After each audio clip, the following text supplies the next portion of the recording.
We don't have it. All right. The Republican candidates are in the biggest battle yet of the election season today, hoping for a decisive victory in the Super Tuesday elections. We're going to have a GOP candidate by the end of the day. Will we? Joining us now is KellyAnne Conway. She's a senior advisor to the Newt Gingrich presidential campaign. Also with us is Kevin Madden. He served as Mitt Romney's press secretary in his 2008 presidential bid. And I was surprised, Kevin, because KellyAnne came in and said, yeah, it's going to be Romney because he's got 119 delegates out of how many? He's 1,000 short. He's 1,025 short, but he's the nominee. We should talk about minivans. I have told you sarcasm is the domain of losers. That was you being very sarcastic there, weren't you? But, Joe, honestly, it is amazing that some of the same people who have been talking for a year about Romney's inevitability can still do so with both feet in their mouth.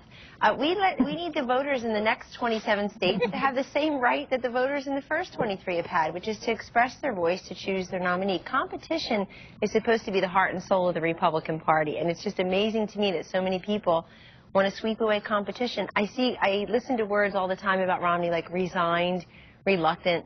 That's exciting. This feels like 1996 and 2008 all over again. You nominate a moderate who lost the last time, and guess what? They lose big to a Clinton or an Obama. So we're not going to have a GOP candidate after today. Romney's got 119 delegates.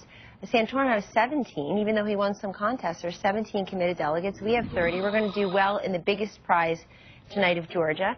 And it is, can I tell you once and for all, it is never discussed in the Gingrich campaign when to drop out, if to drop out. This will go on. Newt said he's going to Tampa, and I'll be there. And New Jersey gets to vote in June. Yes, and that's winner take all. Do our votes get to matter? They will matter. They will matter. And it's funny that you mentioned that because what's happening in some of these states is the early voting. And when people are ahead in the polls, even if they start to collapse closer to that particular election day, that early voting really sustains it. It helped Romney tremendously in Florida, even though he ended up losing Iowa and South Carolina. It helped him in early voting. And Santorum has benefited from early voting in Tennessee. So the matter is, who's been able to catch up.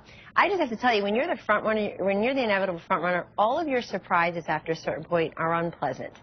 They're not pleasant. When you're sort of in the trenches, all of your surprises. Aren't they a little too far down the trenches? But he's had so many surprises. He's had so many surprises. You're almost inoculated at this point, Kevin. I don't know. That would be my response from you. But what do you say? Yeah, well, look, I've never used the word inevitability, and I don't think anybody in Boston, particularly the candidate, has ever thought themselves to be an inevitable candidate. I think that we always expected that this was going to be a very competitive primary contest. We always expected that we were going to have to earn this nomination. And I think over these contests, what we've seen is a campaign, and particularly a candidate that's been very focused on the #1 issue that matters to voters, and that's the economy. So I think when you're getting feedback from voters, KellyAnne used some disparaging language, but I think voters are saying, look, the one thing I know about Governor Romney is he's going to turn this country around. Yeah, the one thing I know about Governor Romney is he's the economy guy. He's the guy out there focused on jobs. So I think that's why you've seen Governor Romney win the last 5 contests.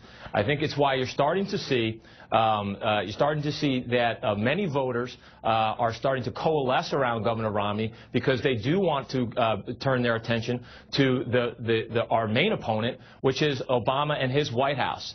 And I think because of that, we are seeing Romney start to get a greater deal of support, and some of the opposition that is calcified around candidates like Newt Gingrich is not serving them well, and we're going to see movement towards Governor Romney. The rap on Newt still